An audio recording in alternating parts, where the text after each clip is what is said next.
Good evening. We'll call the student representatives of the Springfield Empowerment Zone to order.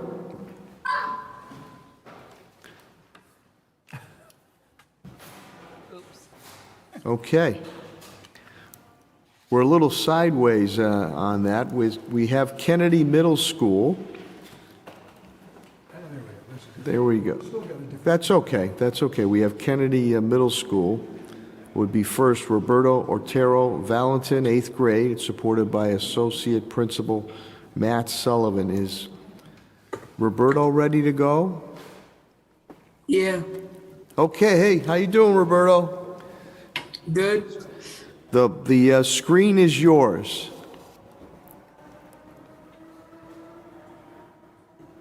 Good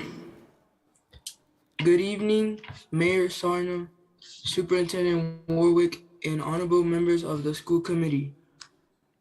My name is Roberto Otero, and I am in 8th grade, student of John F. Kennedy Middle School. This year so far has started off great. I see students are starting to get used to the staff and are doing well working together with each other so far. Also, students have improved the way they treat each other and the way they work. We definitely still have work to do when it comes to be nice, but we are making progress this year. It's starting off much better than last year. Teachers try to help students and see what type of they have or feel more comfortable using. This way, students feel more comfortable and care about their learning. Miss Lord is my English teacher. She is teaching us about identity maps. This is when you describe yourself, what shapes your identity. She is teaching us about ourselves, about the challenges in life, about our external and internal feelings and thoughts. Kennedy pushes students to their max. That way students see their potential. Staff makes the school feel like a safer environment so far. I like 8th grade. It's been going good so far for me. If I ever need anything, the teachers are there for me. The staff at Kennedy makes students their first priority. When students need someone to talk to, if there's a situation going on, they'll go to our 8th grade dean, Miss Enders. She tries her best to find out what the situation is, and she tries to fix it as fast as possible. The staff at Kennedy just make the atmosphere feel better in general. One of the classes I like that is different is career awareness. This class is run by Mrs. Underwood. This class focuses on what your plans are for high school and after high school. In this class, you get to see what different careers can bring. In this class, you also see what the different high schools offer and bring. In this class, you get to be very open about what you want to do in the future and make plans for after high school. It makes you really look forward to the next chapter in your life. One thing that I love about Kennedy is Enrichment. This is a 2-hour block every Monday in the morning. We get to ballot and pick different enrichments. There are many cool options. I am in volleyball, where we get split into 2 teams and we play volleyball. We get to have fun time with our friends and have fun right before class. This is run by our Dean of Culture, Mrs. Floyd. Mrs. Floyd is one of the best and nicest people in the world. She is a very joyful person. Kennedy is such a good school, and I love that I got the opportunity to be here. My goal is to go to Central High School because I want to play football. Anyways, I am very thankful to be able to tell you about my experience at Kennedy. It's a pleasure to meet you. Thank you. Nice job, Roberto. Thank you. Kylie Prep Middle School is next. That's my alma mater. Ziana, if I pronounce it wrong, please correct me. Brathwaite, 8th grade, supported by Johnny McKnight, 8th grade math teacher. Ziana? Ziana. How are you, dear? Greetings. Good, how are you? Good, thanks. My name is Ziana Brathwaite. I am a part of Kylie Prep's 8th grade. I've been with Kylie Prep since 6th grade. My 6th grade year was remote due to the global pandemic, COVID-19. I was nervous even though we were remote. new school, new teachers, and being exposed to a more diverse student body. But as the months passed, I built a strong relationship with each of my teachers. They welcomed me, pushed me, and inspired me. My 7th grade year was all about learning my way around the school, building that in-person bond with my peers, teachers, and principal. I learned new things about my teachers, and they learned new things about me. It took some getting used to being back in school and getting back into routine, but I adjusted well. That school year was all about getting to know my surroundings and my peers. I'm so sorry for the noise. So far, my 8th grade year is all about growth, maturing, and choosing the high school I want to attend, preparing for not only ELA and math, but science MCAS. I love my teachers dearly, and I'm looking forward to a great, hardworking year. I would like to acknowledge the Springfield Public Schools Superintendent, Mr. Daniel J. Warwick. Thank you for making the amazing decision by bringing us back into school. Your work is brilliant and is yet to finish. Next acknowledgement goes to the school committee. Thank you all that you do for Springfield Public Schools, and thank you for allowing me to come speak with you all tonight. Now to my beautiful and hardworking principal. Thank you for helping, giving advice, and contributing to others. I appreciate that about you. The last acknowledgement goes to my amazing math teacher. Thank you for pushing me to work harder, encouraging me, and inspiring me, Mr. McKnight. Thank you all for my amazing experience as a Kylie student, and have a good evening. Nice job, Ms. Brathwaite. Thank you. Academy at Kylie, Dejonia, Walden Mays. If I pronounce the name wrong, please correct me. Supported by Imani Hines Coombs, who is the associate principal. She is a grade 6. Dejonia? It's Dejana. Dej, I apologize. Thank you very much, dear, for correcting me. Okay. Hello, everyone. My name is Dejana Wadden Mays, and I am a 6th grader at Kylie Academy. Kylie Academy is a great school. The teachers here are caring and nice. They motivate us to do our best. I have a great time here at Kylie. What I love most about Kylie Academy is the staff and all of my new friends. My teachers help me to get better at math, reading, and staying positive when I'm having a hard time. Science is another class I enjoy. Mr. Perez gives us hands-on work and helps us by breaking it down, the work for us, so we can better understand it. For example, when we learn about LiDAR, he told us the machine uses lasers to make a 3D print of an area. Our school is great because it has after-school opportunities, sports, and amazing teachers. And what all middle schoolers love, Snack Shack. Snack Shack provides middle schoolers an opportunity to buy yummy snacks at school. The proceeds from the Snack Shack goes back to the students 100%. For example, it goes to enrichment, after-school programs, field trips, and uniforms. I believe that Kylie Academy is a great school, and students should join our school family. Thank you for having me here. Thank you. Thank you, Ms. Walden Mays. Thank you. Chestnut Talented and Gifted, AKA TAG, Trinity Hillman, grade 6, Iras Kawan, grade 7, Ronel Dominguez Hernandez, grade 8, and they're supported by Rosa Santiago, Parent and Community Engagement Coordinator for TAG, the Chestnut Talented and Gifted. You're up, please. Hi, I would like to say hi, Superintendent Warwick, and hi, Mayor Sarno. I would like to start by saying I'm so happy I decided to go with TAG. It has opened my mind to so much more possibilities. One thing I particularly like is that you have a flex period, so it's to kind of mold you into if you need help or certain work in certain areas, you have that. Me particularly, I'm in math intervention and band. So it's it's for you. The school's for you. The community there is great. It's helpful. if the teachers are there for you. They're 100% committed to you.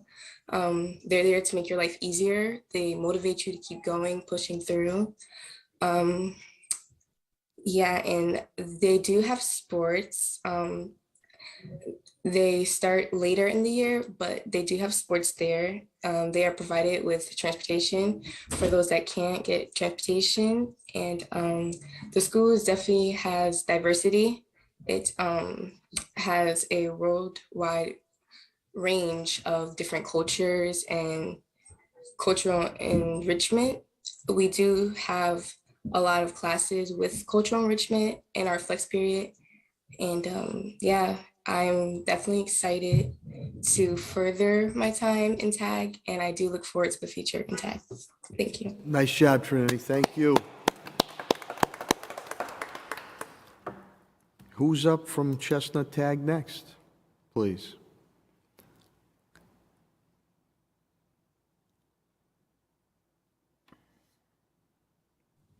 Arias, go. Can you hear me? I can hear you, Arias. Thank you, All Mr. right, good Cologne. evening. My name is Aries Cologne from Chestnut Tag. I'm in 7th grade. I love many things about Chestnut Tag. One thing I love about Chestnut Tag is the staff. The staff/teachers is very understanding and very nice. They are very open to help. The teachers are very understanding. They allow late work, will help you lots with your work, are very hands-on, are never mean. They never yell and are really wishing the best for the kids. They aren't very strict at all. The staff are very caring to each other and every student. And really, Chestnut, I feel is about being yourself and be able to do what you want and pursue any of your dreams. If you want to play basketball, you can do that. If you want to do technology type stuff, you can do that. If whatever type dreams you want, you can do that. And what else I love is about the curriculum and stuff. For people that are like above the level, you can go on to the next grade. They allow whatever you want. You can go to 7th grade, 8th grade. Personally, they wanted me to go to 8th grade, but I didn't want to. And yeah, that's really it. Nice job, Arias. Thank you, Mr. Cologne. And last but not least, Ronell, please. Yes, can you hear me? Yes. All right. Hi, I'm Ronald Dominguez from 8th grade, and I'm representing Chestnut Tag. In Chestnut Tag, I believe that the engagement and the teaching that the teachers provide is superb and unlike any other. I also believe that much of what they teach makes a lot of sense. We can provide they provide experiences from the real world and bring it to the school in order to make sure that we are prepared for real life and ensure that we are prepared for the next chapter of our lives. Obviously, after 8th grade, we're moving on to high school, and throughout that process, there needs to be some adjustments. We need to learn new things, and I believe that Chestnut Tag provides the environment so that we can actually progress in the later years of our lives. It is not just a school to memorize, to know these things. It is about learning, growing, creating success, and helping us achieve what we want to be in life. Ronell, you look sharp too. Nice job. Nice job. Next on the hit list is Discovery Early College High School at Chestnut Middle School. Isabella Martinez, Sonny Casanio, supported by Stephanie Crow, guidance counselor, Tiana Davis, adjustment counselor. Please. Tiana? Can everyone hear me? Yes, we can, Isabella. Okay. Good afternoon to you all. I am Isabella Martinez and I am a sophomore at Discovery High School. I was first interested in the school when I heard I would be able to take college courses. I remember being so excited to start a new chapter of my life and being excited about challenging myself. It was also a completely fresh start, new teachers, new counselors, and new principals. I no longer had to worry about being in the shadows of my older brother and being held to big expectations. However, I was still nervous and contemplated about if I was making the right choice. And when I made my decision to give up my spot at other schools to come to Discovery, but there was something so exciting and alluring about being the first graduating class and having classes catered to STEAM. Immediately on the first day of school, I felt welcomed. I felt like I belonged. In my previous schools, there were few students who looked like me and had similar backgrounds as me, which made me feel out of place. As time went on, my experience only continued to get better. My first year, I was enrolled in ethics and information technology. It was a college class and it taught me about various things. However, the professor was not the best. Every class had felt like a lecture and I was not able to retain information. But then Discovery hired someone to help us with our college courses. She broke down the questions, gave us critiques, and helped us gain better question and answering skills. I think all students can agree she was truly there to help us, and it was not just her job. This teacher reflected how Discovery's employment team takes time getting to know the type of people they are hiring before placing them in a class with students. Besides the college courses, we are given opportunities in our core classes to challenge our learning as well. Our teachers were always pushing us to our full potential and keeping students engaged. For example, in humanities, we learned about ethnic studies. It didn't feel like a normal English or history class because we were learning about the true histories of the world from primary sources instead of the hegemonic stories we have been told growing up. Other than the academics, we created a family and bonded as a big community throughout the last school year and this year so far. We are constantly doing community building activities and learned from each other day by day. Our clubs like events and student council plan events so the school can unite as a whole and do an excellent job of making sure everyone is having an enjoyable experience here. We have all sorts of celebrations like school dances, spirit weeks, and student versus teacher tournaments, which all have built a community that has gained respect for one another and takes care of each other's time. Thank you, Isabella. Nice job. Sonny Cassano? Yeah, it's Sonny Cassiano, but Cassiano, I apologize. okay. Hello, my name is Sonny Cassiano, but I prefer Sonny. I'm not exactly sure what I was supposed to write, but I suppose that I was supposed to write about my future and my school. The school treats us more like a family than it does a school. They accept anyone, no matter what their place is in the world. And if that student doesn't know what their place is, they'll help us find it. I say this because they open doors I didn't even know existed. For example, they allowed us to enroll as college students. Now, to have the ability to brag and say that you went to college at the age of 13 or 14 is something I never cared about. Mr. But then I found Cassiano, out, we could just see your hat. We like that, no, your hat's okay. The hat's okay. We couldn't see your face at all. Now, that's fine, Mr. Cassiano. Thanks, Sonny. I'm sorry to interrupt you, so the public okay. can see you. Okay, so now that I have the ability to brag and say that I went to college at the age of 13 or 14, that was something I never cared about. I found out what college does to a person and the fact that college isn't an option, but it's more of a privilege. To seek higher education was never a goal for me. I always wanted to find a job that supported me and nothing else. But then I was given the opportunity to enroll in Discovery High School.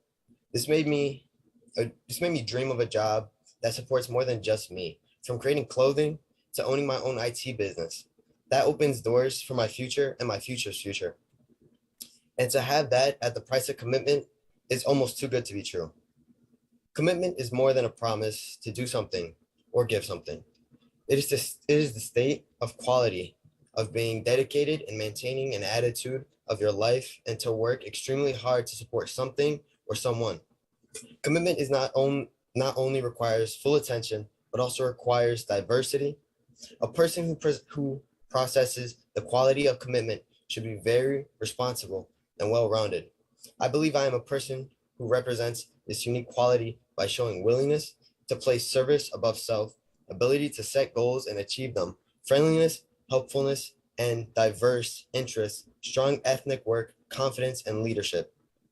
In this school, I have been welcomed with open arms, and they have told us about commitment and how important that is. They've told us and many more about the opportunities that have been given to us and the amount of pride that they carry with the name of the school. Thank you. Thank you, Ms. Cassiano. Nice job. Impact Prep at Chestnut Middle School, Dacia Sarah Cardona, Liana Cortez, supported by Frederick A. Hurst Jr., Associate Principal, and Shauna Staney, Administrative Intern. And if it's Staney, if I pronounced your name wrong, please correct me. Who's up? Dacia or Liana? So, thank you, Mr. Mayor. Liana had a family emergency, so Dacia is going to go ahead and go. I hope everything's okay with Liana. Dacia? Thank you, Mr. Hurst. Hello, my name is Aisha Cardona. I am in 7th grade. The experience that I have learned from this school are to be respectful and kind. The reason why I think that this is important is because when you are kind to others, it can make someone stay. Also, you could get it, also it comes back. What I like about this school is that the teachers are very understanding. If you have a situation with a teacher and a student, you could talk to them and they will try to understand both of the sides. And also, I feel like this school has changed by its structure. The kids aren't as misbehaving as last year and they behave a lot more. That is all that I have. Thank you very much, dear. Last but not least is Springfield Legacy Academy at Chestnut Middle School. Alexa Santiago, grade 7, supported by Dexter Miller, assistant principal.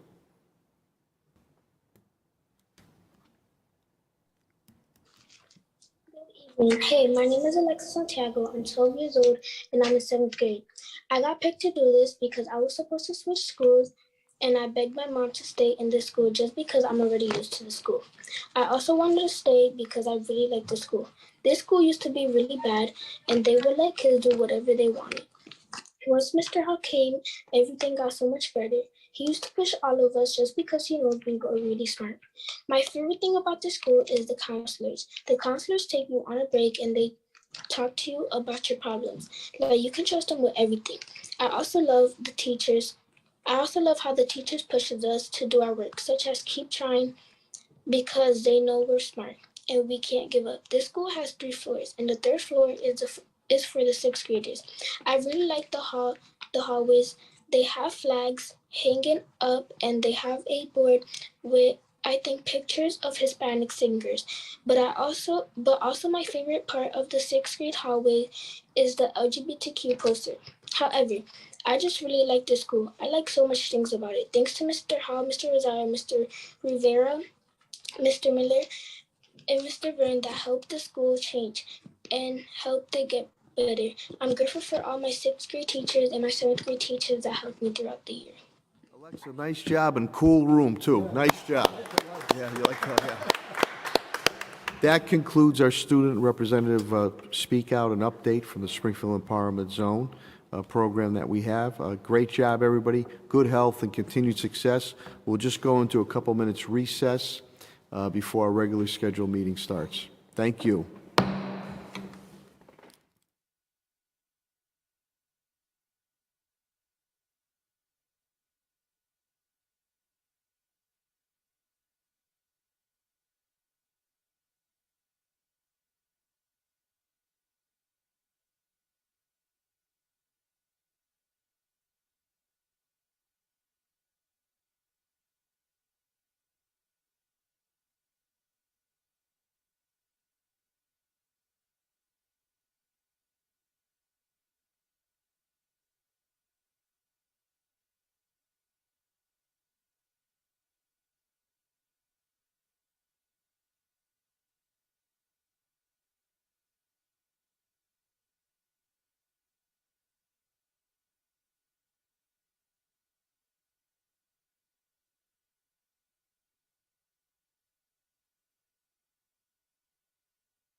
How are you, Latonia?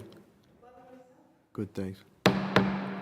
Good evening. We'll call the meeting to order. Madam Clerk, please call the roll. Attorney Murphy? Attorney Murphy? Yes, present. Mr. Gonzalez? Here. Ms. Gresham? Present. Ms. Hurst? Absent. Mr. Collins? Here. Mayor Sarno? Present. Can we all please rise for a moment of silence and our thoughts and prayers of recovery to the victims of Hurricane Fiona and Ian down in Puerto Rico and Florida.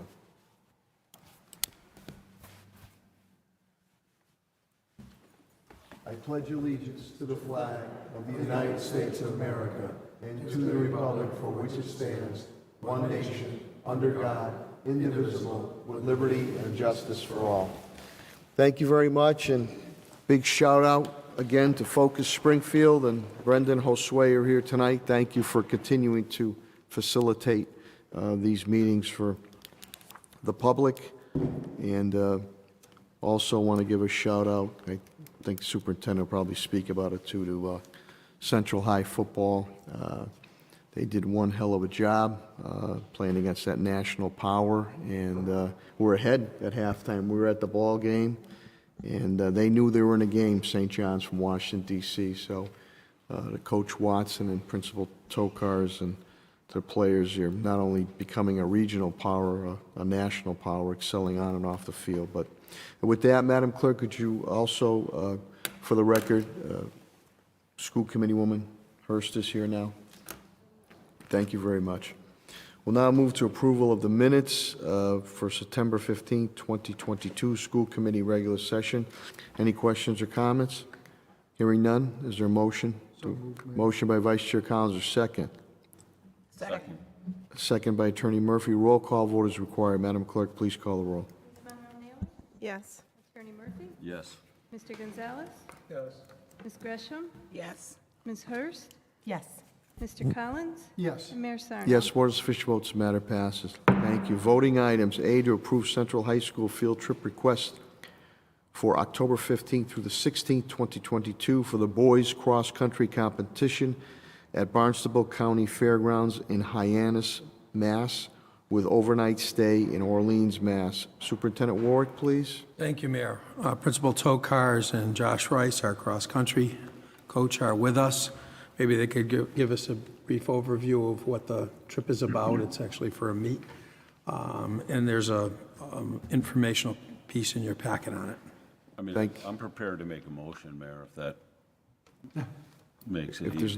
there's no questions or comments, a motion made by Attorney Murphy. Is there a second? Second. Second by Mr. Gonzalez. Roll call vote is required. Madam Clerk, please call the roll. Ms. Monroe-Naylor? Yes. Attorney Murphy? Yes. Mr. Gonzalez? Yes. Ms. Gresham? Yes. Ms. Hurst? Yes. Mr. Collins? Yes. Mayor Sarno? Yes, more than sufficient votes, matter passes. Thank you. B is to approve a delegate to the Massachusetts Association of School Committees, the joint conference in November 2022. Superintendent Warwick, please. Yeah, the legislative and contracts team met last night and talked this over. I don't know if Josiah, if you wanted Is to there a report speak to from this. Mr. Gonzalez? Yes, and we nominated school committee woman Denise Hurst on this one. Thank you. Sure. And is Ms. Hurst accepting of that nomination? Yes, Your Honor. Okay. I just want to double check. And I know you represented us many times. Any other questions or comments? Okay, hearing none, is there a motion, please? Motion by Vice Chair Collins. Is there a second? Second. Second by Mr. Gonzalez. Roll call vote is required. Madam Clerk, please call the roll. Ms. Monroe-Naylor? Yes. Attorney Murphy? Yes. Mr. Gonzalez? Yes. Ms. Gresham? Yes. Ms. Hurst? Yes. Mr. Collins? Yes. Mayor Sarno? Yes, more than sufficient votes, matter passes. C is to approve the alternate delegate to the Massachusetts Association of School Committees joint conference for November 2022. Mr. Gonzalez, please. Superintendent Warren. On this meeting last night, we made the decision that I will be serving as the alternate delegate to the MASC on this one. Thank you. Did you accept that? Yes. Just double checking. Any questions or comments? Hearing none, is there a motion on the floor? So moved. Motion by Vice Chair Collins, or second? Second. Second by Ms. Gresham. Roll call vote is required. Madam Clerk, please call the roll. Ms. Monroe Naylor? Yes. Attorney Murphy? Yes. Mr. Gonzalez? Yes. Ms. Gresham? Yes. Ms. Hurst? Yes. Mr. Collins? Yes. Mayor Sarno? Yes, more than sufficient votes, matter passes. Thank you. D is approve authorizing the elected delegate and alternate delegate to vote on resolutions at the Mass Association of School Committees Conference, November 2022. Superintendent Warwick, Mr. And I Gonzalez? think if Josiah wanted to speak on it as the head of that Yeah. committee. No, I've got nothing to add here, and I'm prepared to make the motion on it. Thank you. Any questions or comments? Hearing none. Motion made by Mr. Gonzalez. Is there a second? Second. Second by Ms. Gresham. Roll call vote is required. Madam Clerk, please call the roll. Ms. Monroe Naylor? Yes. Attorney Murphy? Yes. Mr. Gonzalez? Yes. Ms. Gresham? Yes. Ms. Hurst? Yes. Mr. Collins? Yes. Mayor Sarno? Yes, more than sufficient votes, matter passes. Thank you. E is to approve sending a letter to our delegation opposing raising the new MCAS standards. Superintendent Warwick, please. Yeah, we talked about this at the last school committee meeting. Latonia brought it up, and there's a lot of committees that are coming out against this. I think we ought to be coming out against this to let folks know that the timing on this is not right. To change the standards after a pandemic like this and make the graduation requirement more difficult just is ill-timed and poorly thought out. We were suggesting and talked about writing a letter and sending it in from the school committee to the legislative delegation. And the legislative and contracts team talked about it last night. Any questions or comments? I have one Ms. question. Naylor, yeah. Does the letter just go out on behalf of the school committee, or does it require our signatures? Either or, it is going on behalf. They can go out on behalf of the city. Yeah. Or if you want to sign it, we can, how would you like to do it? I guess it would be good if we all signed it. It would be a nice show of unity. I thought in the past we've done similar letters that we have all signed off on it. Whatever way, whatever is the indulgence of the school committee's fine with us, fine. Any other questions I or mean, I'm comments? assuming we're all agreed. Yeah. So I maybe think- we should all sign off on it, So, Mayor. Mr. Mayor, may I comment? Ms. Gresham. We want to get this out as soon as possible, right? Yes. So, do we have to sign it, though? We don't necessarily have to. I mean, either way, I think the majority of the school committee wants to sign it. I think we have sent out before on behalf of the school committee because everybody's unanimous on it. But either way, but I agree with you, Ms. Gresham, we want to get it out as soon as possible. Yeah. We could have that brought to the committee members' homes and signed like John has done on other things, right? In order to save time? We absolutely could do that. So bring what was it to that? you. I didn't hear that. Say it again? You know how we do with some contracts, we have Yeah. we'll have him bring it to your Bring it, homes, or okay. to your All right. point, wherever you'd like. All right, that's good. I think it'll carry more weight if there's all signatures on it, and then getting it out as soon as possible, right? Any other questions or comments? May I ask, what's the time frame? Ms. What's Hurst? the time Yeah, What's the frame? time frame? Oh, I think we'd have the letter ready in the next day or two, yeah. Okay. So, just, I was just going to say, publicly, can I give consent for somebody to sign on my behalf? I'm going to be in Minneapolis starting on Monday morning, so unless I get it tomorrow, I'll be gone. Actually, legally, you could give an individual, like the superintendent, who could sign your name and then just put his initials next to it. That's legal, that's legit. So I'm fine with that, but I just didn't want to hold it up because I'll be away next week. No. And again, any other questions or comments? And again, the letter is well put together and hits some salient points here. Number one, that first and foremost, we are not against standards. We promote standards. We're proud of standards. Massachusetts is #1 in the country in education. We have the toughest test in the country. Number two, and he's publicly stated it, Commissioner Riley was opposed to this move. And as Superintendent Warwick indicated, we feel this is very, very ill-timed, coming off really 2.5 or let's say 3 years of learning loss, and on the heels of a pandemic on it. So we just want to make sure that a clarion message is out there, that the Springfield School Committee is all for standards, and we've always stood for standards. But at this time, to try to increase the ante on the MCAS is ill-timed, and we want to be on record on that, and we hope that they reconsider this movement that has been made. Any other questions or comments? Okay. Do we require a vote on the motion? We do require a vote, I'll yeah. make the motion. Motion made by Vice Chair Collins. Is there a second? Second. Second by Ms. Gresham. Roll call vote is required. Madam Clerk, please call the roll. Ms. Monroe-Naylor? Yes. Attorney Murphy? Yes. Mr. Gonzalez? Yes. Ms. Gresham? Yes. Ms. Hurst? Yes. Mr. Collins? Yes. Mayor Sarno? Yes, more than sufficient votes, matter passes. Thank you. F is to vote to approve the FY23 supplemental budget per attached schedule. Superintendent Ward, please. Thank you, Mayor. This came through the Finance Subcommittee last night, Budget and Finance. This is something we do every year. We pass our budget before the city does, and then we make adjustments to the final budget, and the adjustments are listed here. Pat Roach is on, and maybe, Pat, you could give us a summary of this. Thank you, Superintendent Ward. Mr. Roach, please. Good evening, everyone. Yes, this is a housekeeping item. We come to you every year around this time to make some adjustments in the budget. The school committee has to pass their budget before the city council does.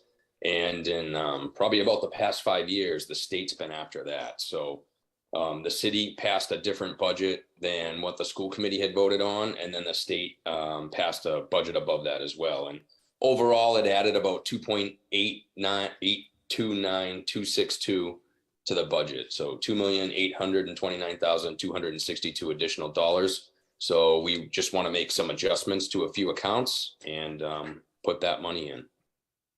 Thank you, Mr. Roach. Any questions or comments? Hearing none. Vice Chair Collins, do you have any comments? I'll make a motion. We got unanimous support at the Budget and Finance. Thank you, Vice Chair. Yes, Ms. Hurst. What does it mean that transportation was reduced per the city budget cut? What's that? And I'm only asking because I know we're having all these inquiries around transportation, so I just wanted to better understand that. Absolutely, Ms. Hurst. So we had submitted our budget to the city and they reduced the transportation budget by $500,000 after we had passed the budget. And so then we supplement that to fulfill the financial requirement? We were told that we can continue the operation as is, and if we get closer to the end of the year and we have a financial problem, that we can go back to the city to get more money. Additionally, I talked to CAFO, TJ Plant, who said he will send a memo saying that if the additional money is needed, the city will send it over. Because we can't spend our money on transportation. Right. So he's sending a written memo, so we have something for our files that says.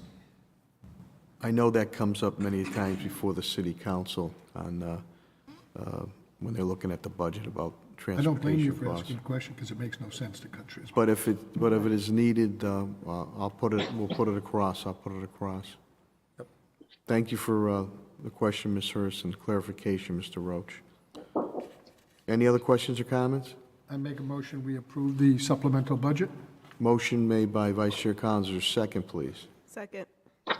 Second by Ms. Naylor. Roll call vote is required. Madam Clerk, please call the roll. Ms. Monroe-Naylor? Yes. Attorney Murphy? Yes. Mr. Gonzalez? Yes. Ms. Gresham? Yes. Ms. Hurst? Yes. Mr. Collins? Yes. Mayor Sarno? Yes, more than sufficient vote. The matter passes. Thank you.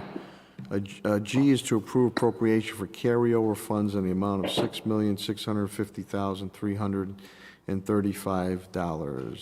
Superintendent Ward, please. Thank you, Mayor. This is also something we bring forward every year to reconcile everything and use the money in our accounts. Pat will go over it with you, and it has been through Budget and Finance and approved by the subcommittee. Thank you, Superintendent Ward. Mr. Roach, please. Yes, we're asking the school committee to approve $6,650,335 from carryover. Those are to fund some items that had come up during the budget process. And normally we come to the school committee around March to do carryover, but for a portion of it, we'd like to come to the school committee a little earlier this year so we can get spending. Especially with the facility items that are listed there. With trying to spend our ESSER grant, we've had a lot of work with the facilities in the building where we need to do some engineering and support, as well as the work in our pre-K classrooms to make sure they're up and running.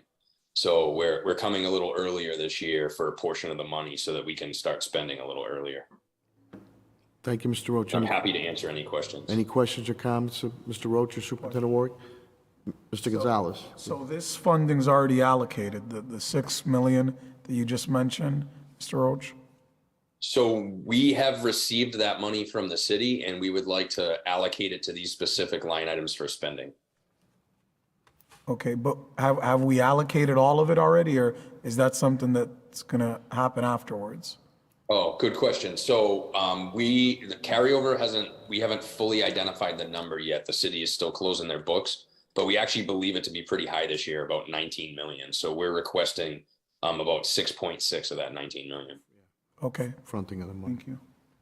Thank you, Mr. Gonzalez. Any questions or comments? I wanted to make a comment Ms. Naylor. about something that, Pat, if you could explain this, we talked about it yesterday in the subcommittee meeting about the requests that you all have put in for different spending with SOA funds and the delay of response from DESI to approve those expenditures. Can you just clarify that just a little bit more for the public? We get a lot of questions about that, and I thought what you said was very helpful in clarifying some of the concerns that folks have. Absolutely, Ms. Naylor. Thank you for asking. So we have the ESSER grant and we gave out most of the money to the schools. So they have all built spending plans.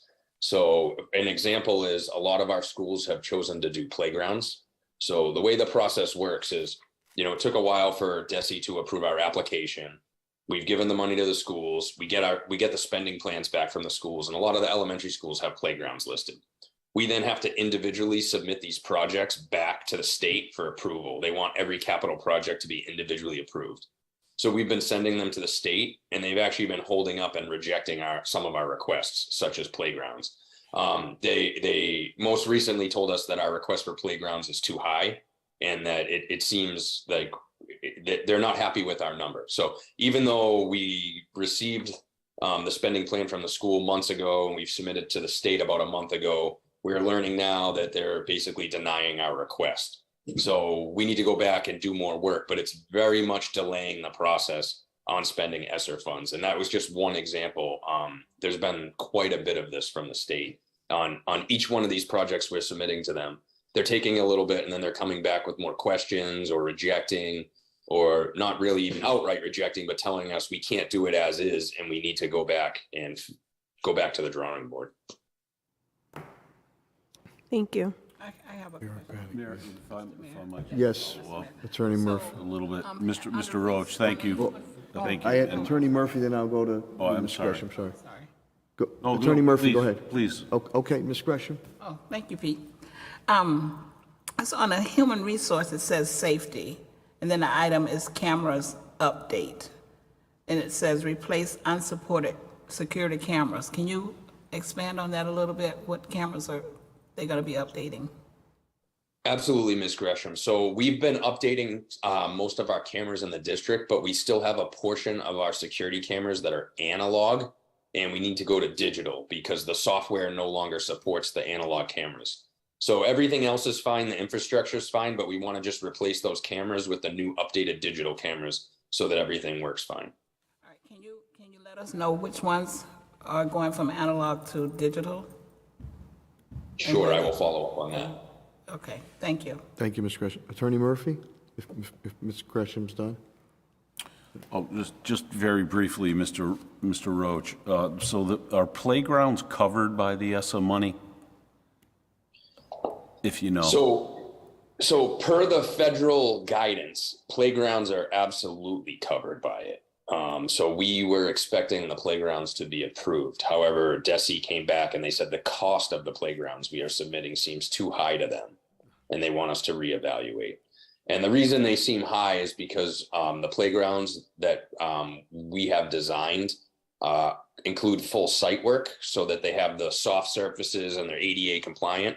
So it's not the wood chip ground that you would see in a lot of playgrounds. It's more like the new Brightwood Lincoln playground where they have the soft surface there. It's safer for kids, but it's very, very expensive.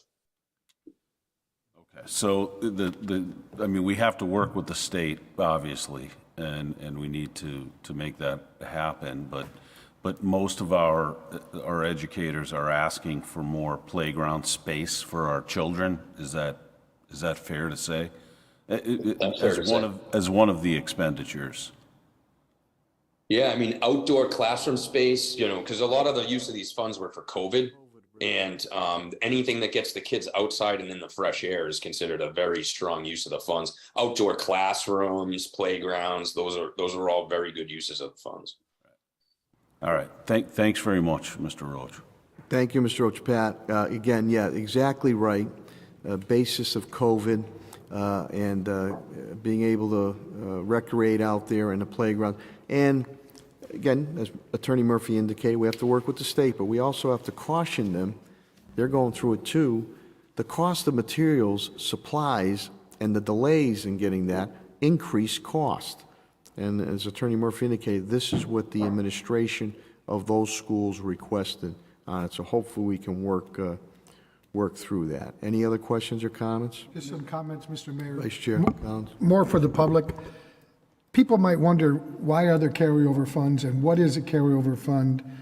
And our budget is over $500 million.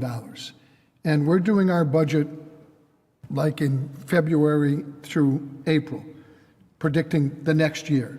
And so we do our best to predict what each line item is going to be. But in a budget about $500,000, you're going to be off on some up, some down, and you move money around. And this is like 3% of the total budget. So we take that, and if we happen to put more in a particular line item than we need, we take it and we expend it in things for children. We don't. It's not money that's sitting around in a slush fund. I just wanted to get that. People sometimes think we create slush funds. We don't do that. We look at that budget, it's very well crafted, but in a budget that large, you could have a little extra in a particular section of the budget. And that's what we classify as carryover, and then we resource it and spend it someplace where it's needed. Thank you for the clarification, Vice Chair Collins. Is there any other questions or comments? Mr. Mayor. Mr. Gonzalez, please. And Pat, I don't know if this question's for you, but looking at the human resources line there in recruiting initiatives, the $55,000 to support diversity and other recruiting initiatives. Does anybody have any examples as to what that exactly funds? Like, what are those recruiting initiatives for diversity? And Pat, again, I don't know if this question is for you. Do you know that? I apologize, I don't have the specifics in my notes in front of me, but I know that our administrator for diversity and recruitment, there are initiatives that she was working on. I do believe that some of it has to do with us paying for the tests for hiring paras. They have to take the work keys test.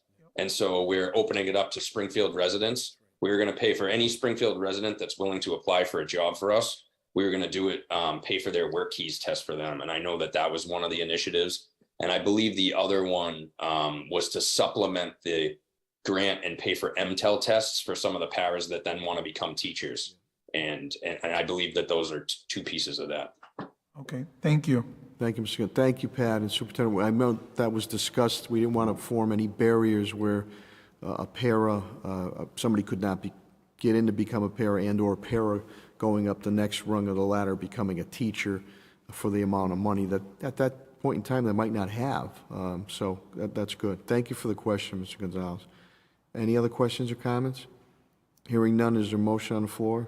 So moved, Mr. Mayor. Motion by Vice Chair Collins. Second, please. Second. Second by Ms. Gresham, I believe. Was it Ms. Gresham? It's tough with these penalty It was bots. Mrs. Naylor. Ms. Naylor, okay, I apologize. Roll call vote is required. Madam Clerk, please call the roll. Ms. Monroe Naylor? Yes. Attorney Murphy? Yes. Mr. Gonzalez? Yes. Ms. Gresham? Yes. Ms. Hurst? Yes. Mr. Collins? Yes. Mayor Sarno? Yes, more than sufficient votes, the matter passes. Thank you. H is to approve the, It's been oh, tabled. it's going to be tabled. Okay, I'm sorry. H is going to be tabled. They'll come out in a future meeting. Informational discussion items, none. Reports of standing committees, student relation, parent concerns, Ms. Gresham. No report, Mr. Mayor. Thank you. B is Building Maintenance Committee, Vice Chair Collins. No report, Mr. Mayor. Thank you. C is Legislative Contracts Committee, Mr. Gonzalez. Nothing to report. Thank you. D is Curriculum Programs Committee, Ms. Hurst, please. No report at this time, Your Honor. Thank you. E is Budget and Finance Committee, Vice Chair Collins. We just voted on the items that we discussed, Mayor. Thank you.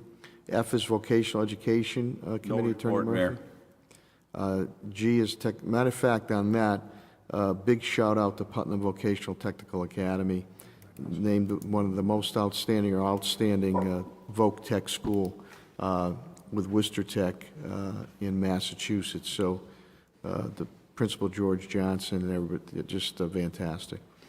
G is Technology Committee, Ms. Naylor. No report, sir. Thank you. School Safety Committee, Ms. Gresham. No report, Mr. Mayor. Thank you, Ms. Gresham. And I is Diversity, Equity, Inclusion. Mr. Gonzalez, please. No report. Okay, thank you very much. Student representatives to the school committee, there's introductions. We have, as Principal Tad Tokar as a central indicated, rotating basis. We're going to get 3 for the price of 1. Ariani Cruz will be from October to December. Jaylene Hernandez will be from January to March, and Mr. Charles Cope will be from April to June. I do not know if they are on now, Superintendent Warwick. I don't think they're on now, but I think Tad is on. They're on. They're on. Oh, they are Yeah, on. yeah, Okay. Yep. Thanks, Tad. Principal Tokars, Mr. Central. Yeah. Well, we have a. Thank you for giving us this opportunity. I know Jada Lynn's on. We have a huge student government, and when they got this opportunity, many of them wanted to participate. So they came up with the idea of, can we split it? So we did. I mean, we asked permission, and the school committee was kind enough to grant us that opportunity. So now the girls and Charles, Ariana, Jada Lynn, and Charles will be able to sit and represent the students of the city collaboratively. You said Jaylyn is on. Would you like to say a few words? Yeah, hi, I'm Jadalyn. I'm a senior. I'm the vice president of our student government. And let me see, Tokar sent me a little list here. I'll be doing from January to March, representing the students. And some of my future plans, I want to go to college, and hopefully I want to become a pediatric oncologist. Beautiful, Jaylyn. Thank you. And that's a great backdrop you have there with that fireplace and Halloween decorations already. So hopefully we'll be calling you Dr. Hernandez in the near future. I don't know if any of our school committee members have any questions or comments of you. We're not going to grill you right now, but we look forward to your, I'm just kidding you. We look forward to your interaction. I don't know if any school committee members have any questions or comments. Not a question for her, but Vice Chair. are we going to have them attend in person? Yeah, that's an I don't see, if they would like to. If you'd like, yeah, that's a good point. If you'd like to attend in person, you can. If not, we're going to do it via Zoom until we can, move away from that completely. So that's entirely up to you and Mr. Perhaps Cope. we could have Principal Tokar's check with the people and just get back to us and see whether they'd like to attend in person, because we'd welcome them. Yeah.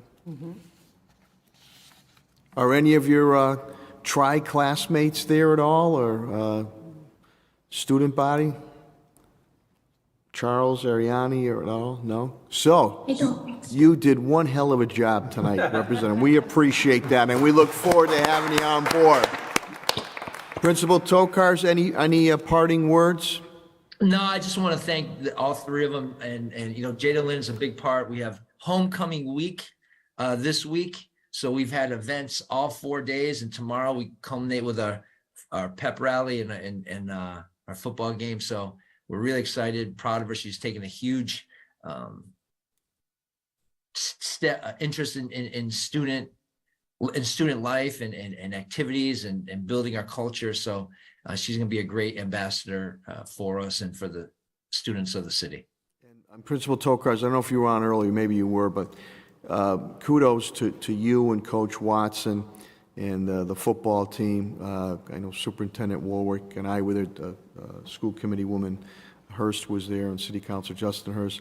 Just tremendous, playing that national power in which you were ahead at halftime. It was great being on the sidelines, and they knew they were in the game. They knew that they could have lost that game, and you're really, excelling. The kids are excelling on and off the field, but you're really now becoming more than a regional power. You're becoming a national power, and a lot of our kids now are able to go parlay this, able to go to college. And you can't put a price tag on it, but we were very proud. I know that they were disappointed. They won. They played to win. And Danny, they believe me, they played to win. But congratulations on that. Thank you. Yeah, they were absolutely terrific. And that was a nationally ranked team, and you guys gave them all they could handle and more. And I think that I would say that we're an early favorite for another Division I state championship based on that game and what I've seen so far. And the other games against some of the strongest teams in Massachusetts, where Central really did extremely well. So, but as the mayor said, what's so important too is the academics and the kids that are getting scholarships through this and the way they conduct themselves. It's very, very impressive. So kudos to you and your team. Thank you. So we're gonna have 1 or 2 days where we do a national signing, and we're gonna send invitations out to you because people don't realize that this is we're spokes on a wheel. I'm a spoke, the coaches are spokes, you guys are spokes, right? You give us the opportunity to, whether it be through funding, through support in various ways, to give these kids opportunities. And we're gonna have, in my estimation, this is gonna be the most successful full 2023 graduating class in the history, not only of Central, but of Springfield Public Schools, with scholarship opportunities and on from there. So you'll get invitations when that happens, and we hope to see you at their signings, and it's going to be really, really a joyous occasion. Principal Tokars, how's Terry Lockett doing? I know he's playing at Syracuse and he got injured. Yeah. Is he doing? Going to be okay? No, Terry's going to be out for the year. He's going to go on a medical red shirt. Okay. But we got guys, 2 guys at Colgate, 1 guy at Holy Cross. The great news, 1 guy at BC. The great news is all of our kids, all of the Springfield kids that are playing, not only are contributing, but they're flourishing academically and they're flourishing socially. So I think that speaks volumes for the Springfield Public Schools and what you have provided for not only high school, but middle school and elementary school, and the best schools in the country, right? Colgate, Holy Cross, Boston College, Stonehill. It goes on and on and on. And we're super excited about them, and we hopefully can continue to give kids that opportunity. And I know Joe Griffin's already doing well as a freshman at Boston College as a wide receiver, reports there too. So I don't know if Miss Hurst, Josiah, I don't know if Miss Hurst or Miss Naylor, I know they're proud Golden Eagle graduate. Anybody else like Murph, his kids graduated? I'm sorry. I'm sorry, Mayor. I just want to thank you, Tad, for all that you do. And I don't think we get enough respect. We said it at the last meeting. You read the Boston Globe and you read the Boston Herald, and they don't even have us ranked because we're from Western Massachusetts. State champ. And, we beat BC High, we beat Central Catholic. We have to travel out and play Division I teams in the eastern part of the state. And, we play St. John's from Washington, D.C., one of the best programs in the country, and we competed with them, and they came up here, and that's really a tribute to you and to the kids, and all the hard work that football takes.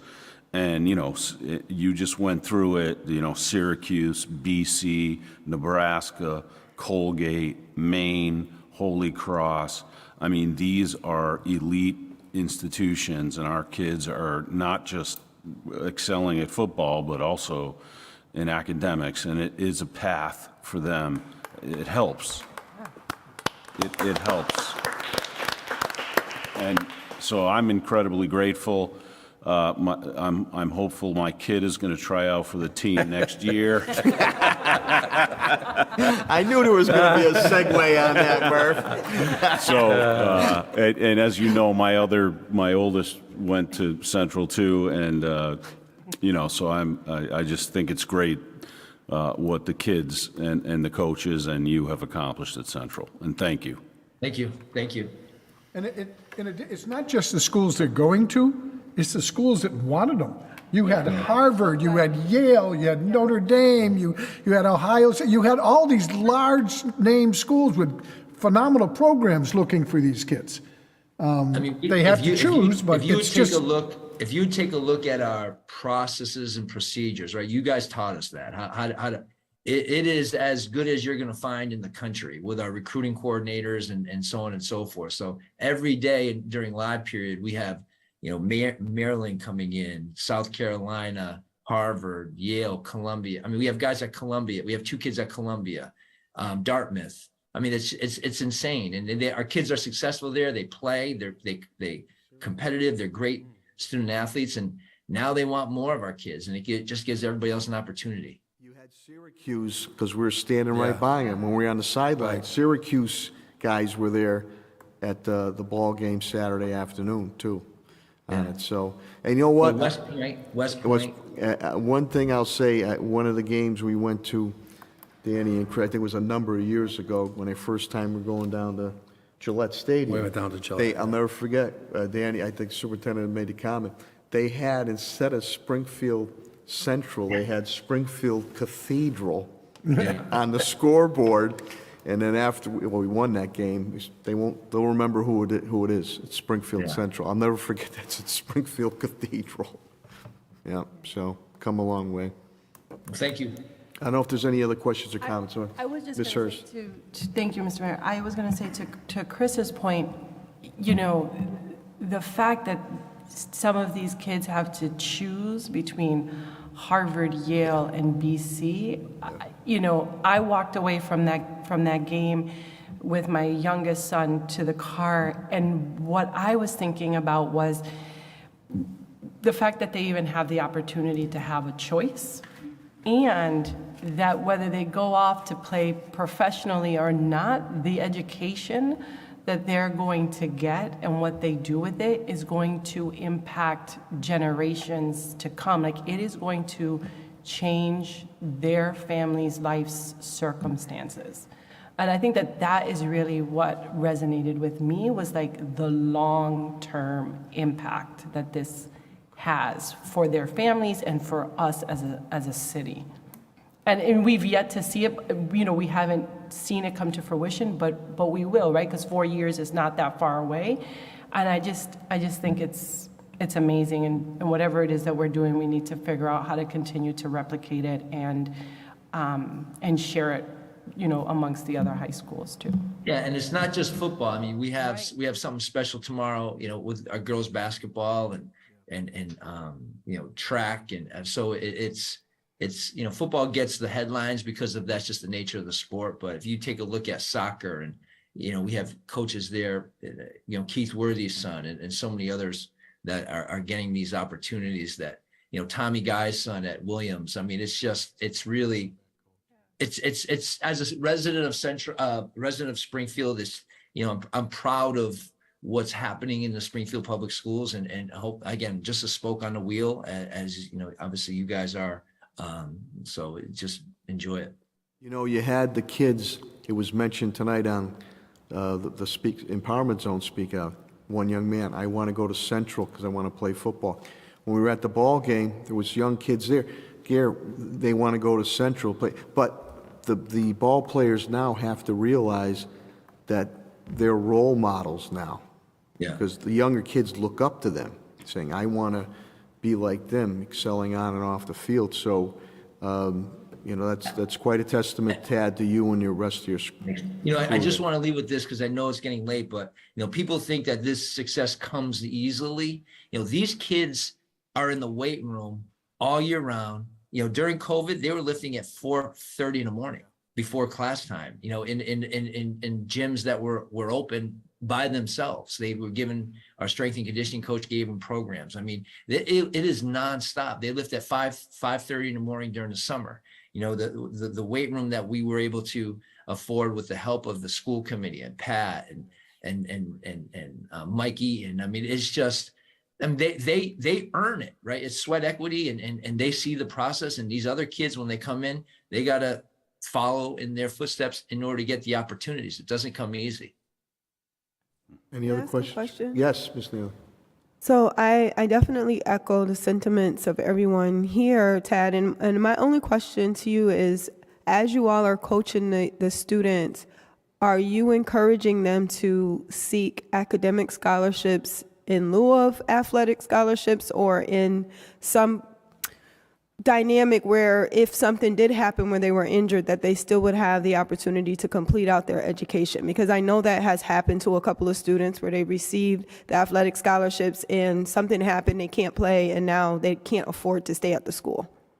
So the way it works, and I'm 99% sure about this, right? If they're participating and they get injured, they get that, they're in for 4 years. They get that scholarship for 4 years. Many of them, like Dante Bolden at Holy Cross, he's been at Holy Cross for 3 years. He still has 3 years eligibility for COVID. But if they sign that official contract and they get injured, they're good for the remainder of their college career. But like I said, we're going to have hopefully $20 million in scholarship money, and majority of that will come from non-athletes. So the academic, and in order for them to get into the schools that you have talked about, they have to be on point academically, socially, and with regard to their test scores. So it's all encompassing. And so the short answer is, once they sign those contracts, they're guaranteed, unless something unforeseen happens. But that's a guarantee. Thank you. Thank you, Ms. Nail. Any questions or comments?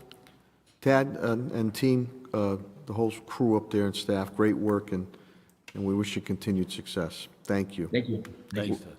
We'll now go to a report of the superintendent. Superintendent Warwick, please. Thank you, Mayor. There was an article in the paper talking about the Community Leaders Award, and we had Kayla Staley win one of the Yabora Awards, the Ahadi Youth Award. And I think Yolanda Johnson and maybe Ryan Kelly too are on that could give us more detail on this. Great singer, yeah. Good evening, everyone. Dr. Johnson, how are you, Yolanda? Good, good. I just want to echo Dr. Tokars's comments about the class of 2023 is going to be our comeback class. And Kayla Staley is an example of that. She is a member of the class of 2023, and she was recently recognized as the Hadi Award recipient for 2022 for recognition for her academic excellence, as well as her service to her school community as a mentor and tutor, as well as sharing her talent as a vocalist. But someone in this room knows her a lot better than I do, and that is her esteemed principal, Mr. Ryan Kelly. So Mr. Kelly, if you'd like to share a few words about Kayla. And Kayla's here. I just don't see her face showing up on her. There she is. So Mr. Kelly. Gladly. Kayla's been here a number of times, and I think every time, Mr. Mayor, I let you know that she doesn't need my help. And it's just absolutely the case. She's a superstar, and we look forward to great things this year at our school, but going forward, she's definitely someone who you're not going to hear the last of when she graduates from our school. Kayla, you want to talk a little bit?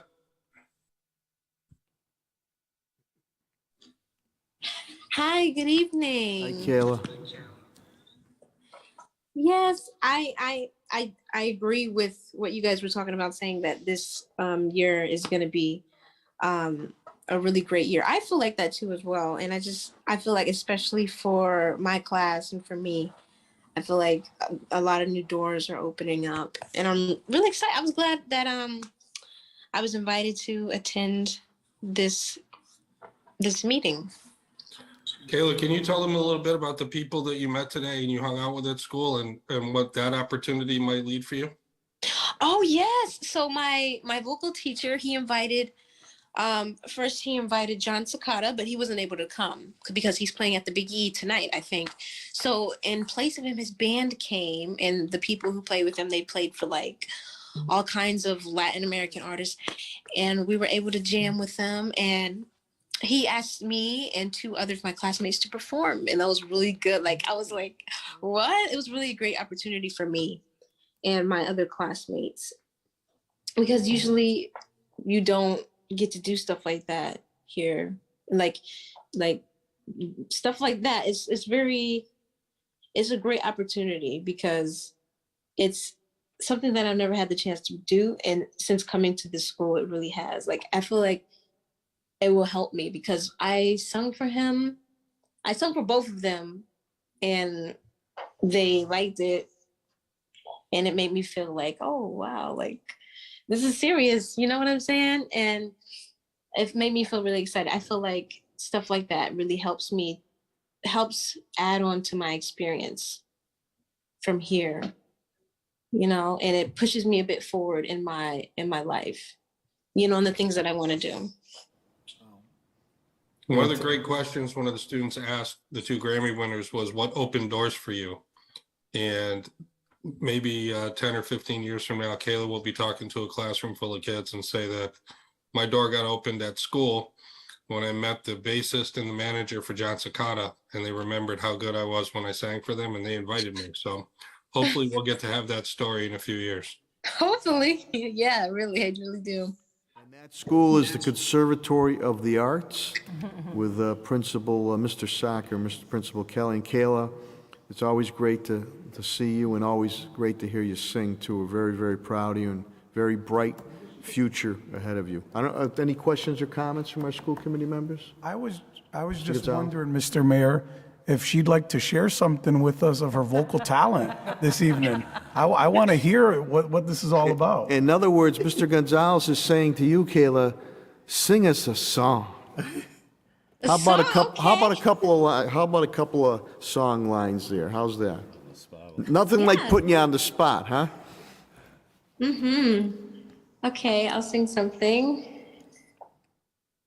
I keep on falling in and out of love with you. I never loved someone way that I'm loving you. All right. How we go, Beyonce? Very good, very good, very good. Mr. Mayor, she was just singing Alicia Keys, and what I will say is Alicia Keys was just as academically talented as Kayla, so that was a perfect song to sing. And I just also wanted to add that Kayla was nominated for the Hottie Award by her teacher and mentor, Mr. Marcos Carreras, as well as her amazing school counselor, Linda DeSaro. So our students are able to be nominated by, you know, educators. And so we're just excited that she was, and she just represented Springfield Public Schools well. Dr. Johnson, thank you for clarifying it was Alicia Keys. When I go home, my daughters will really give it to me that I said Beyonce on that, so. I was trying to help you out, Mr. I know, Mayor. I need all the help I can get, Dr. Johnson. Thank you. And any other questions or comments to Principal Kelly, Dr. Johnson, and Kayla? I do want to comment.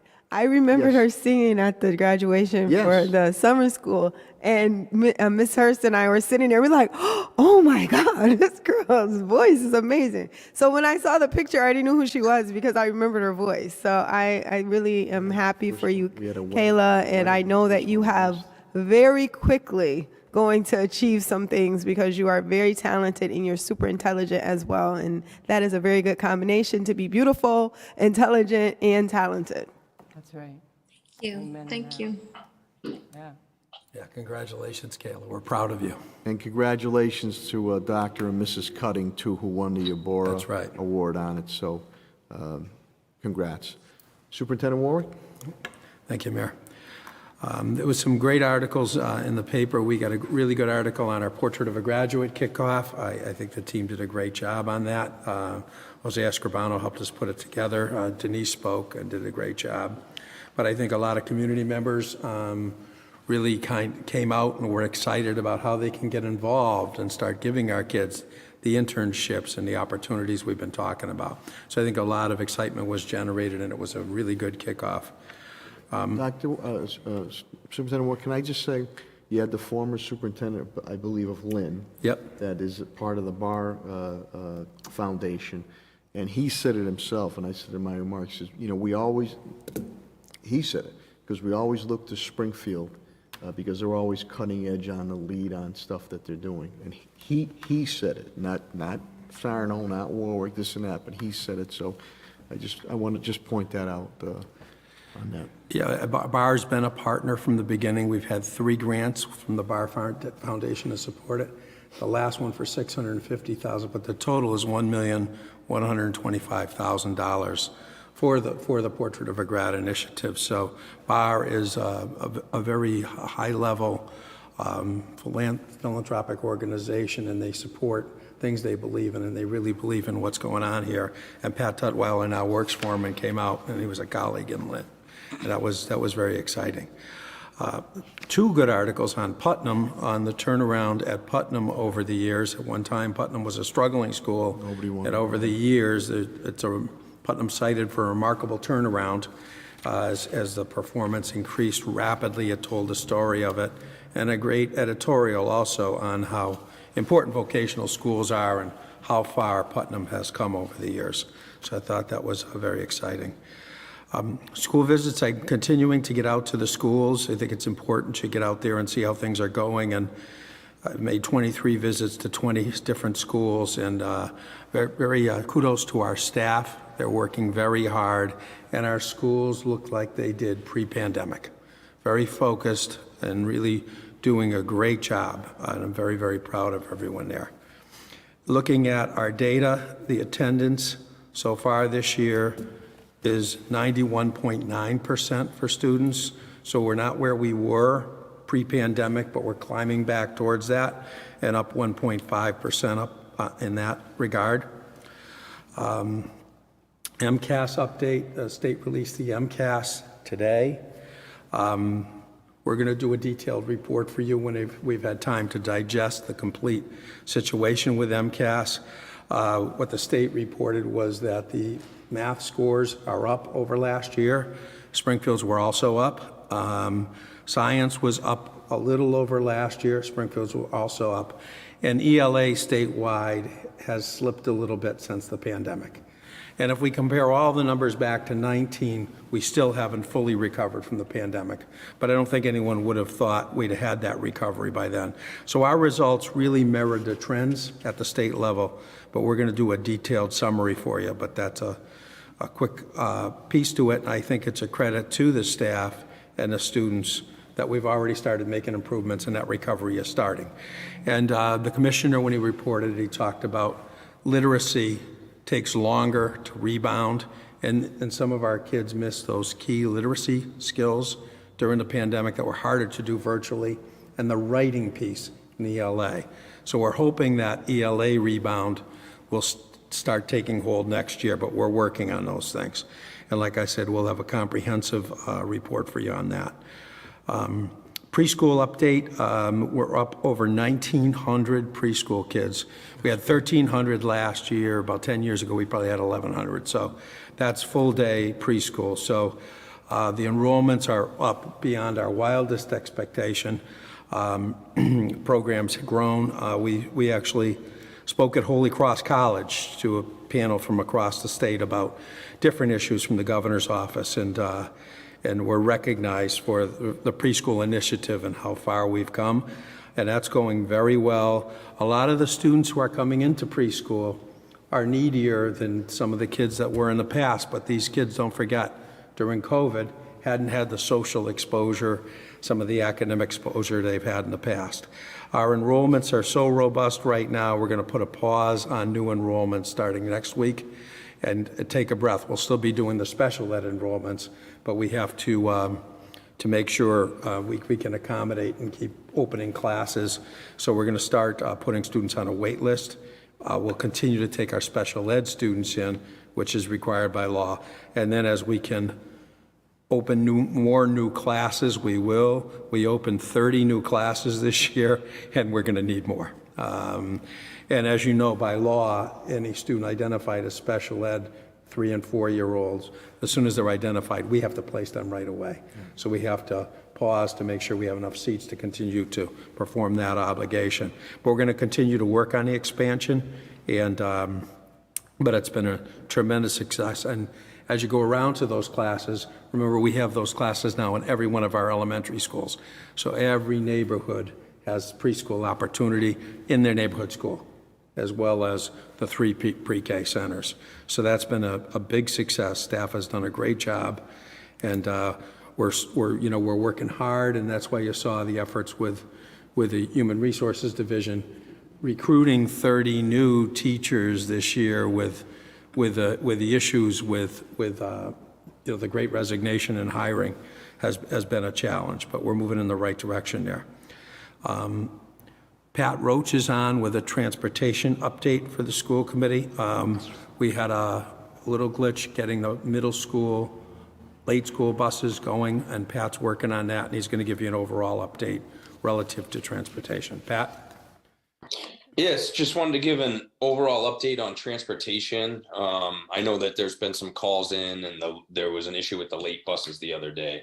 So overall, the transportation department's been working really hard to route the 260 buses and get the 35,000 kids to school, because not only do we do the buses for Springfield Public Schools, but we also do the charter schools, the parochial schools, and the empowerment zone. And this year, the empowerment zone and the charter schools had changes, so the buses had to be all rerouted in order to accommodate those changes.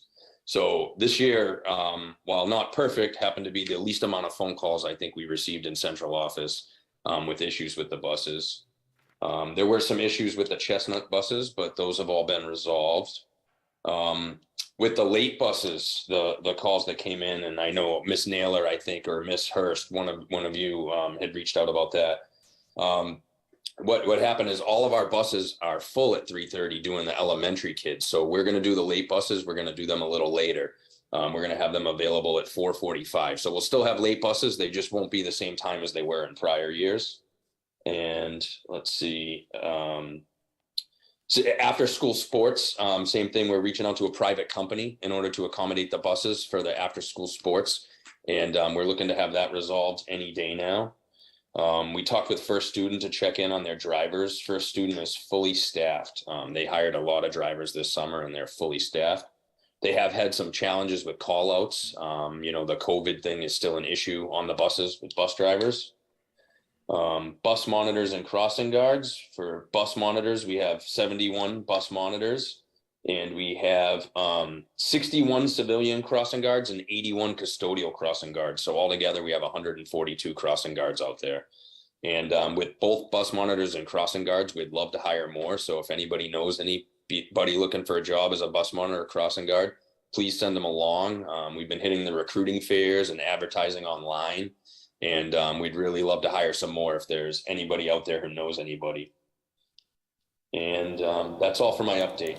Pat, can I ask a quick question on with the charters? I know at times where we have to bus them, I have to bus them, but they have to have some flexibility too. Many times they'll demand certain times, which cost me on the city side. Have they been understanding of that? And then two, I know I sent that email around. If something came drastic, to reach out, I would reach out to Governor Baker, or Lieutenant Governor Pleader, or General Keefe if we needed a National Guard, as was done during some time, the height of COVID bus drivers, if needed. It seems like you've done a good job on that. We don't go through the situations that Boston goes through every year on it. And then the last question I had was with, you had mentioned, oh, geez, I lost my train of thought now. The National Guard, the charter schools. You know, let me open it up to school committee members because I just lost my train of thought. Ms. Hurst, please. Sorry, Mr. Mayor. I wanted to know a bit more about the late bus schedule. So if it's being delayed to 4:45, what was it before that? It was 3:30. So now what will the kids do? That's like an hour and 15 minutes. That's a long wait.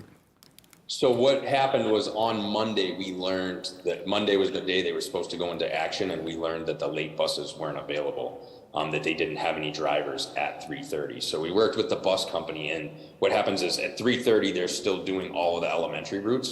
So as soon as those drivers are free, we have them available for the late buses. So we've been scheduling them for 4:45 in the short term, and then we're trying to find a different vendor to see if any of the schools want a different time to accommodate. We're reaching out to different vendors to see if we can find somebody to accommodate at that time.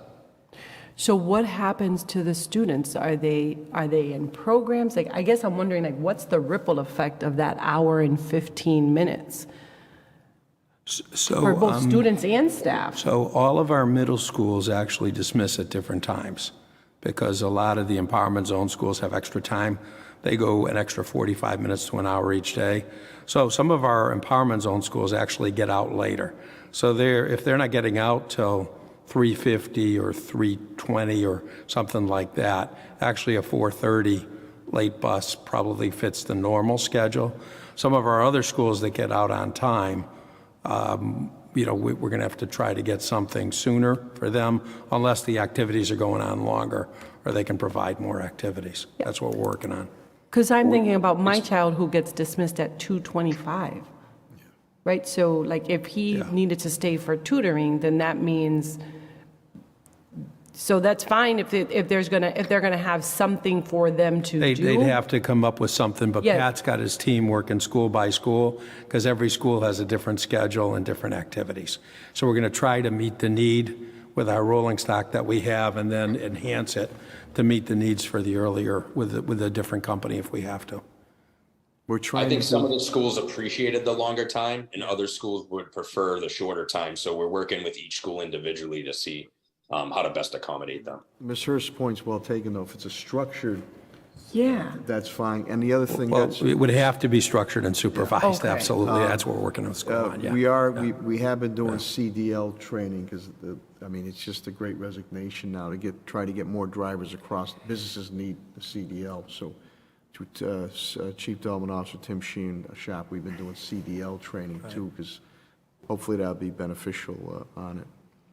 But I know there might be some more discussion because that's a big time frame of an hour and 15 minutes, if it is at that point in time. Any other questions or comments? Ms. Naylor, if Ms. Hurst is done? So I have a follow-up question to Mrs. Hurst's question, but I also had two other questions. Well, another question that didn't have anything to do with that. And the question that I have is, not just thinking about them having something to do, but also they're probably hungry. So thinking about them sitting there for another hour and a half, and if there's no food or snacks or anything available for them, that I know when my kids get home, their first thing they do is go to the fridge, tear everything out of the fridge and start eating whatever they can find, right? And I know that, especially if they're doing anything physical, that's going to be the case as well. So that would be another concern of mine, and I would anticipate a lot of other parents is how do we make sure that there's something available for them while they're waiting so they're not getting antsy or hangry. That's a good point. And we've done that in the past, so Pat's arranged that in the past through Sodexo. They'll do the snacks. Patrick? Mr. Roach? We have the ability to do a full dinner program at any school who would like it. So, we have reached out to principals and let them know if they want a dinner program or a snack program. Those are things we can provide to schools. It's just whatever each school would like, we're happy to provide it. Now, is that something that the school would have to then pay for out of their budget? No. Okay, all right, so that's wonderful. And the other question I had is not related to this, is about going back to the pre-K conversation. Superintendent, you talked about the overall attendance being very high, which is really good to hear. Right. What about the attendance rates for the pre-K 3 and 4 program? Do you have data on that? And if not, if you could provide that to us, that would be really helpful. Yeah, we've been taking a look at that, and overall, as we went to full day, pre-K attendance was improving rather dramatically, but we'll get a report on that as we develop some trends.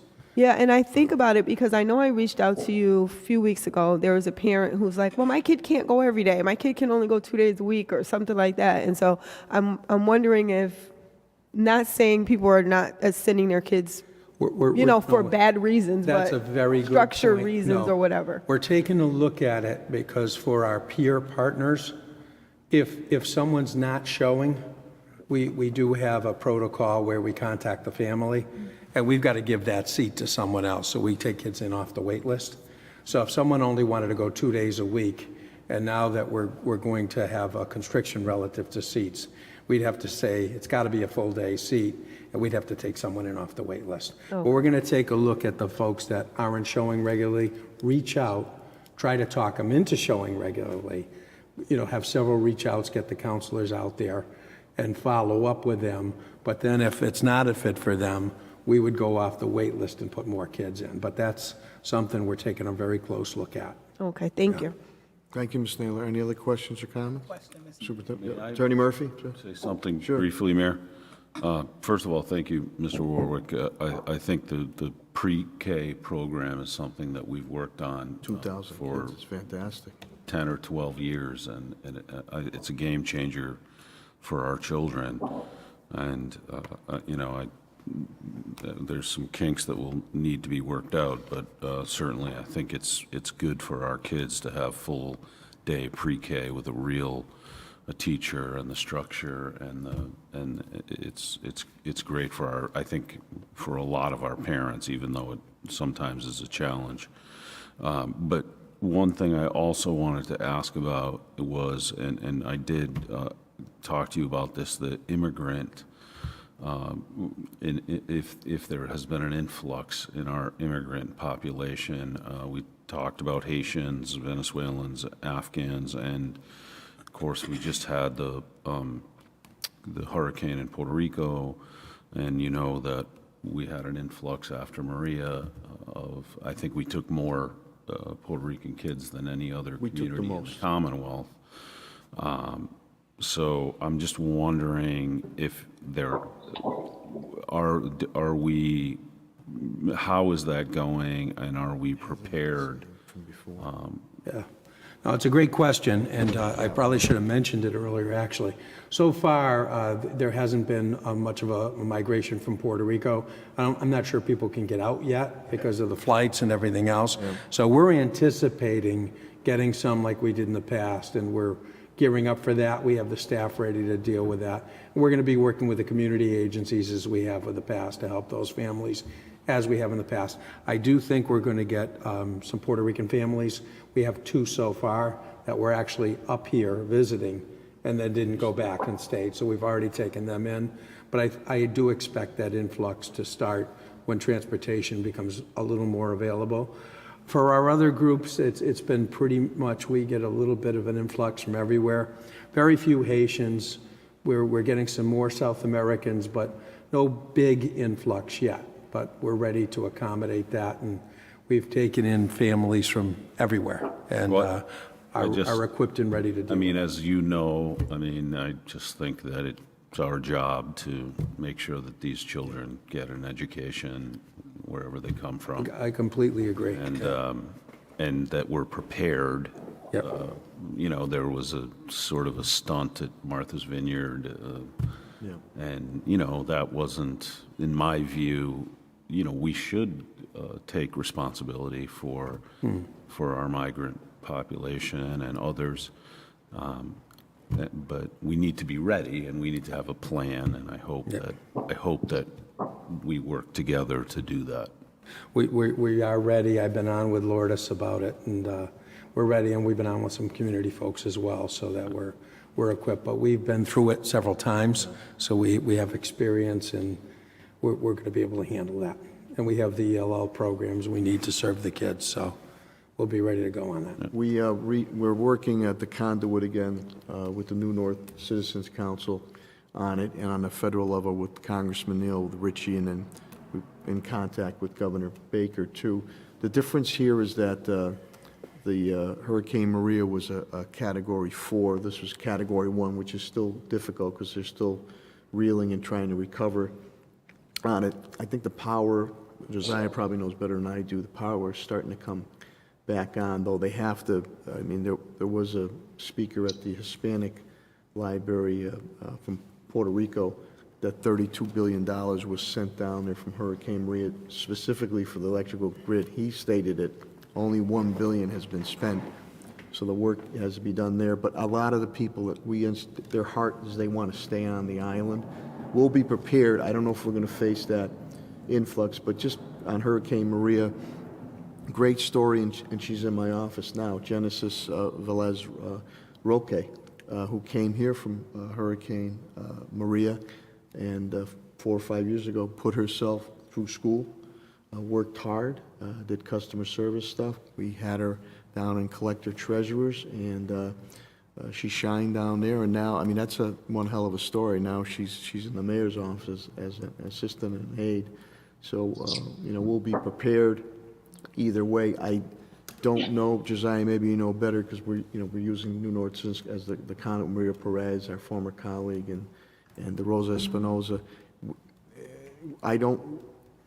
We haven't anticipated what Maria, and maybe the direction will be support down there, but I don't know, Josiah, if you have any more on that. No, I mean, just, reiterating. We haven't seen it. No. Some of the things that you've said, Mr. Mayor, and also the superintendent on the community level. We've been, getting prepared to assist the families in this bit, but we haven't seen an influx yet. So it's one of those things that, when you get to that bridge, you'll cross it.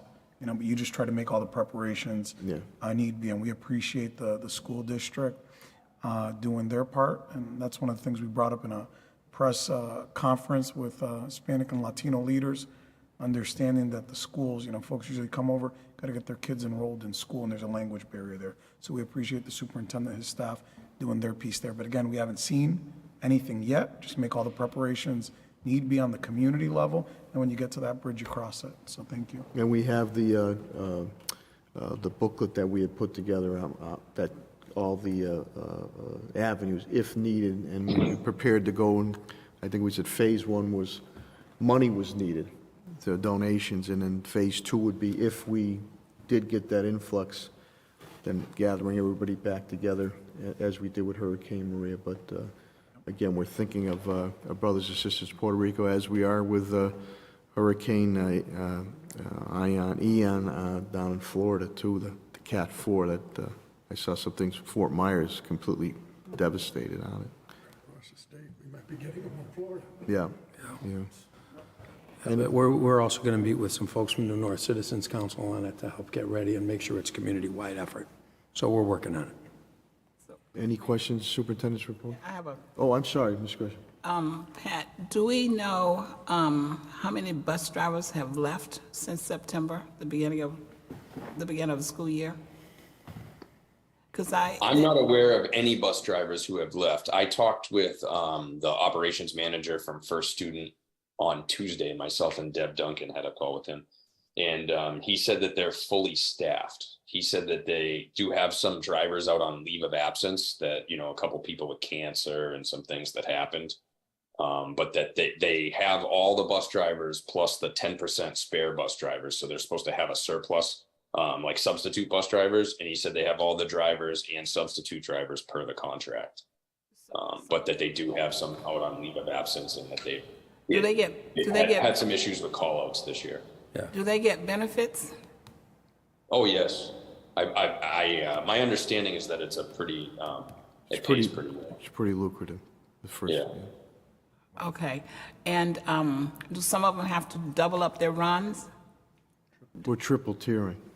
So what happens is we design the runs in the transportation department. We have routers that design the runs, and then we submit them to First Student, and then First Student lets per their union contract, the drivers bid on the different routes. So they know what routes they're picking, and we triple tier the routes, right? So what that means in a triple tier is in the morning you'd have a bus run that drops kids off at Central High School. Then it goes and picks kids up and it drops them off at Kennedy Middle School. Then it picks kids up and it drops them off at Indian Orchard Elementary.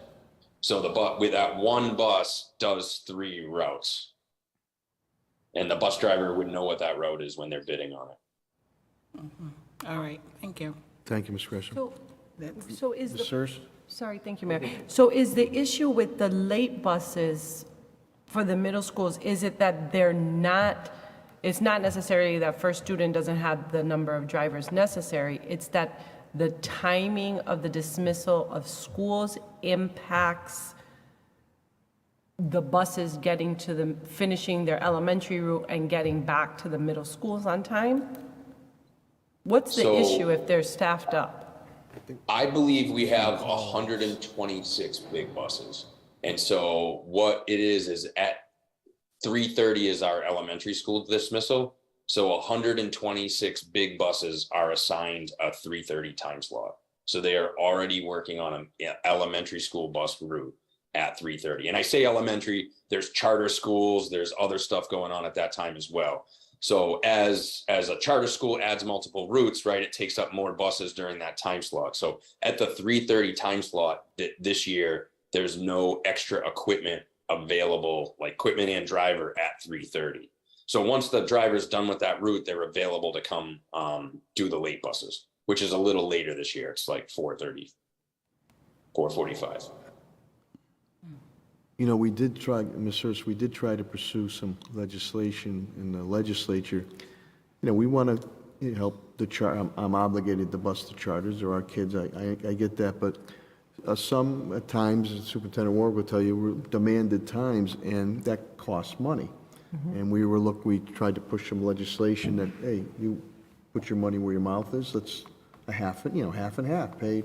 It never went anywhere. So, you know, that's what occurs there. But again, the transportation side comes all out of the city side. But I'm glad that there seems to be a handle on it now. And I think what Ms. Hurst brought up and Ms. Naylor on that, if it is an hour and 15 minutes, that it's a structured time, and if they need food or snacks, they should receive that, because that's important.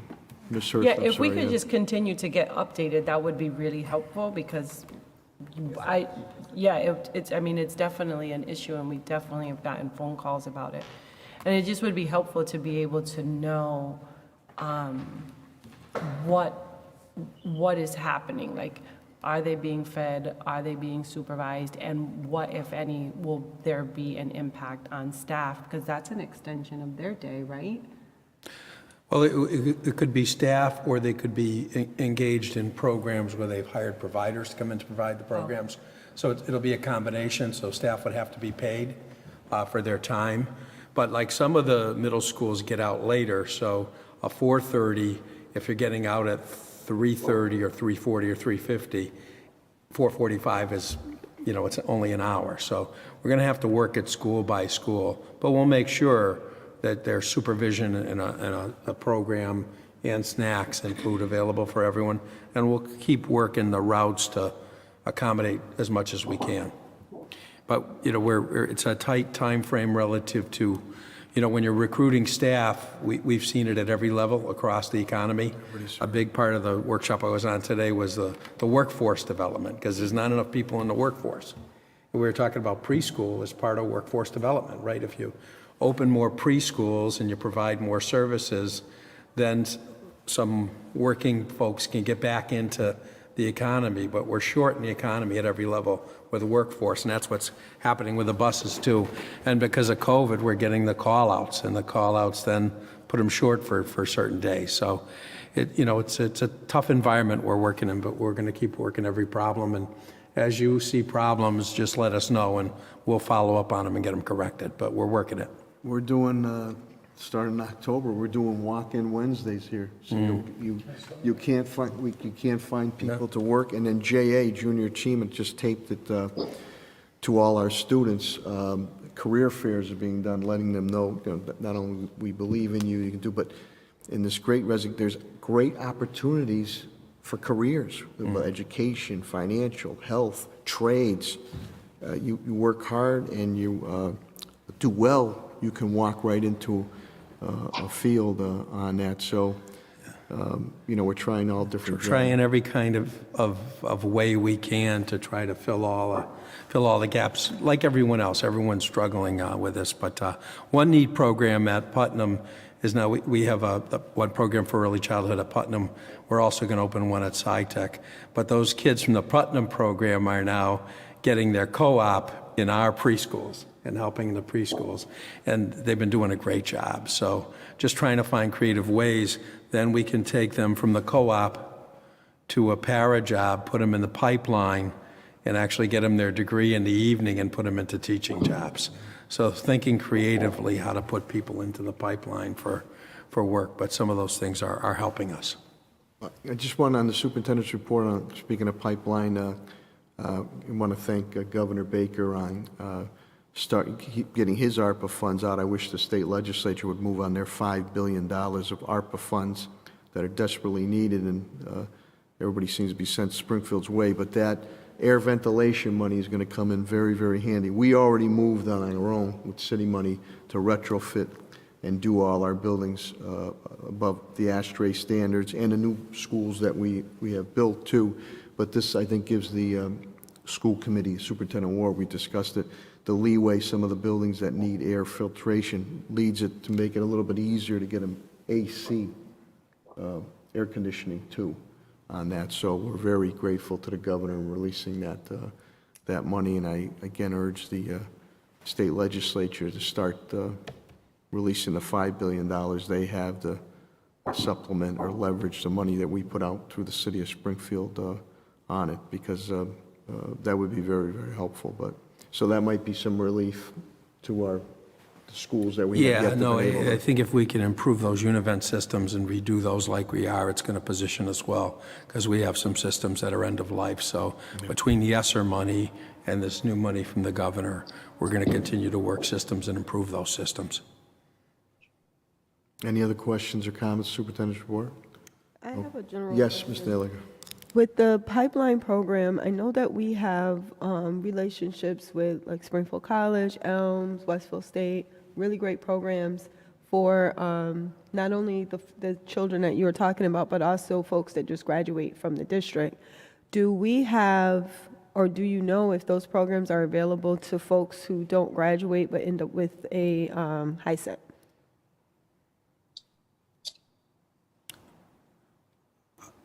That would be probably decided by each college, what they'd have for their entry requirements. We have working relationships with them, but the folks still have to meet their entry requirements. Right. So that might vary from college to college. Usually the community colleges accept high set. Okay. I'm not sure about the four-year colleges, but it probably varies four-year college to four-year college. Okay. But the community colleges definitely take high set. Okay, that's good to know. Yeah. Thank you. Thank you, Ms. Naylor. Hearing no more questions or comments, unfinished business? Okay. Yes, Ms. Gresham, go ahead. Thank you, Mr. Mayor.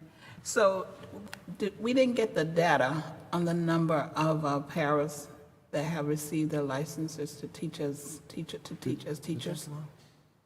We'll be putting that together for you. Oh, okay. Yeah. We're still putting all that together. HR's working on all this. I know we mentioned it last meeting. Okay, perfect. Thank you. Any other unfinished business? New business? Is there a motion to adjourn, please?